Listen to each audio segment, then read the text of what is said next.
e conhecereis a verdade vos libertará. Esse texto tem sido muito utilizado nos últimos tempos por diversas pessoas de diversos espectros da sociedade. E a grande questão é que esse texto tem sido muito mal utilizado, porque ele não quer dizer aquilo que as pessoas têm usado ele para poder afirmar as suas verdades e as suas narrativas. No vídeo de hoje eu vou explicar para você exatamente o que significa esse texto e como ele pode impactar diretamente a sua vida. Esse texto ele é muito interessante porque ele quase que foi cooptado por um grupo político que defende que a sua narrativa dos fatos é a verdade. E não é só esse único grupo, e não convém falar sobre ele agora, mas a verdade é que muitas pessoas começaram a usar esse texto para dizer que a sua narrativa ou a sua afirmação sobre algum fato é a verdade e que esta verdade iria libertar as pessoas de uma visão retrógrada, de uma visão que é mentirosa, de uma visão que prejudica a pessoa ou a sociedade em geral. E isso acontece muito hoje em dia. A grande questão é que quando a gente observa esse texto, ele vai muito além de apenas tentar justificar que uma determinada narrativa vai fazer bem à pessoa ou à sociedade. Apesar de muitas vezes a gente ver esse texto sendo utilizado, a verdade é que as pessoas ou eles utilizam esse texto como sinônimo de sinceridade ou como um sentido de autenticidade pessoal, ou seja, como se a narrativa que elas trazem fosse a verdade e isso iria libertar a pessoa de alguma visão antiga retrógrada e estaria prendendo ela, estaria prejudicando ela. Só que nesse texto, claramente, Jesus não está querendo dizer isso. Nesse texto, o que Jesus está falando, ele está falando sobre ele mesmo. Porque se a gente for lá em João, capítulo 14, versículo 6, Jesus afirma claramente: eu sou o caminho, a verdade e a vida. Ninguém vem ao Pai se não for por mim. E ao falar ninguém vem ao Pai, Jesus está se equiparando a Deus e está afirmando que ele também é Deus. Então, quando a gente vê João capítulo 14, versículo 6, em que Jesus fala que ele é a verdade, quando ele chega aqui e fala, conhecereis a verdade e a verdade vos libertará, Jesus está falando de si mesmo, e está falando da sua mensagem, e está falando principalmente do sacrifício que ele faria na cruz do Calvário. Conhecer a Jesus não é apenas ouvir falar de quem ele é, mas sim entender o que ele fez. E este ato, o que ele fez na cruz do Calvário, morrendo e se sacrificando pelos nossos pecados, é que nos libertará dos nossos pecados e dos grilhões que nos prendem, as amarras dos pecados e da concupiscência desse mundo. É isso que a gente precisa entender.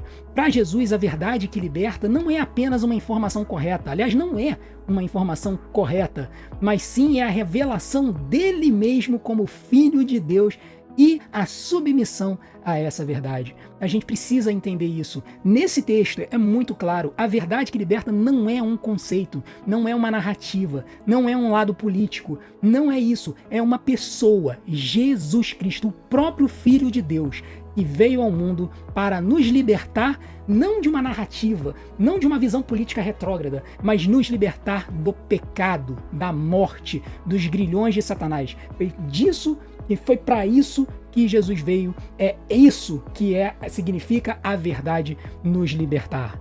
Quando a gente observa esse texto, a gente vê que Jesus estava conversando com judeus que haviam crido nele, mas ainda viviam presos a uma ideia de salvação pelas obras. Tá? Esse é o contexto que a gente vê ali. Por quê? Porque quando a gente fala em salvação pelas obras, no caso dos judeus, significa a salvação por meio da obediência, aquelas 613 mandamentos que os líderes judaicos haviam escravizado o povo judeu e ninguém conseguia cumprir. Então, ele chega e ele diz o seguinte: olha, a liberdade, ela é algo espiritual, ela livra do pecado e da condenação, e não apenas de problemas terrenos, não apenas de uma narrativa, de um grupo político, de algo que vai ser prejudicial ao país, à nação. Não é isso. Jesus deixou bem claro: eu sou o caminho, a verdade e a vida. Então, se ele é a verdade, quando a gente conhece a verdade, a gente conhece a Cristo, e quando a gente conhece a Cristo, ele nos liberta de todo mal, de todo pecado. Só para deixar mais claro, Romanos capítulo 3. Todos pecamos e destituídos estamos da glória de Deus. Porém, quando a gente entende que Jesus veio para nos salvar, Ele nos liberta do pecado. Ele afasta a ira de Deus de nós e Ele nos traz para o seio do Pai. João capítulo 3, versículo 16. Porque Deus amou o mundo de tal maneira que deu seu Filho unigênito, essa é a verdade, para que todo aquele que nele crê não pereça, não morra, mas tenha vida eterna. Então é isso que a gente precisa entender. Nós somos pecadores, mas nós precisamos aceitar o sacrifício que o próprio Deus deu ao entregar o seu Filho Jesus na cruz do Calvário. O sacrifício que substitui o sacrifício do Antigo Testamento, que era feito no templo, e assim a gente agora só precisa aceitar o sacrifício que Deus fez para que a gente possa ter essa salvação. Mas, pastor André, é tão simples assim? É simples assim. O que vem depois, a consequência, é que você vai perceber como é que isso vai agir na sua vida e vai transformar a sua vida. Então a gente precisa entender isso. Buscar a verdade de Deus na palavra não é buscar a verdade em opiniões humanas, até porque a sociedade em si está cheia, repleta de interesses. E a história, qualquer historiador vai te dizer isso, ela é escrita pelos vencedores. Então, quando você tem um grupo que venceu determinada situação na história, eles vão escrever a história de um jeito. E aí, o outro grupo, ele vai chegar e vai dizer, não, isso não é verdade. Mas onde está a verdade? Quem é a verdade? A verdade é Jesus. Você precisa permitir que a verdade confronte e transforme áreas escondidas da sua vida. Você precisa permitir que Jesus entre na sua vida e transforme você mesmo em áreas que você às vezes não deseja que sejam tocadas, porque você se sente confortável com essas situações. Tem gente que fala que tem pecado de estimação. Gente, para Jesus não existe pecado de estimação. Não existe isso. Jesus, quando entra em nós, ele confronta o nosso pecado e nos tira esse pecado, nos limpa desse pecado como um todo. Então, para com isso de pecado de estimação, que isso aí não é de Deus. E você precisa entender que a verdadeira liberdade está em obedecer a Deus e não em fazer tudo o que você quer.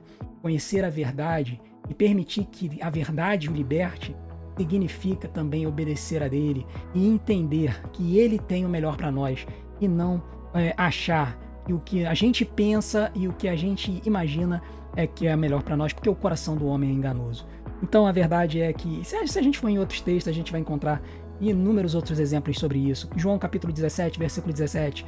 Santifica-os na verdade, a tua palavra é a verdade. Jesus Cristo orando ao Pai, pedindo para os discípulos serem santificados. Romanos capítulo 8, versículo 1 e 2. A lei do Espírito de vida em Cristo Jesus te livrou da lei do pecado e da morte. Ele mostrando que Ele é a verdade. O sacrifício de Cristo na cruz é o que vai nos libertar do pecado. A verdade que liberta, meus queridos, é Jesus. E viver nela é o que rompe as correntes do pecado. Você só experimenta a verdadeira liberdade quando você se rende à liberdade. E essa mensagem possa impactar a sua vida e possa transformar a sua visão sobre o nosso relacionamento com Deus. E da próxima vez que você escutar alguém falando que a verdade vos libertará, tome cuidado para que você não se deixe cair e ser levado por qualquer tipo de narrativa humana e apenas entenda que a verdade que nos liberta é Jesus Cristo por meio do seu sacrifício na cruz do Calvário. Aceite esse sacrifício e você será limpo de todo pecado e você terá uma vida transformada com Deus para abençoar a todos que estão à sua volta. Se permita a esta bênção e você vai ver quão maravilhoso é viver em Cristo Jesus.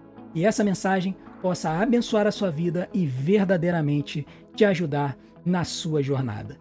Muito obrigado pela sua audiência. Gostaria de pedir que vocês continuem a abençoar o nosso canal, assistindo e maratonando os nossos conteúdos para que o YouTube continue a divulgar esses vídeos para mais e mais pessoas. Eu vou deixar algumas opções aqui na tela e não deixe de colocar aqui embaixo os seus pedidos de oração e também como que Jesus transformou a sua vida, porque o seu testemunho de transformação e mudança de vida pode ajudar outras pessoas que estão passando por dificuldades nessa área.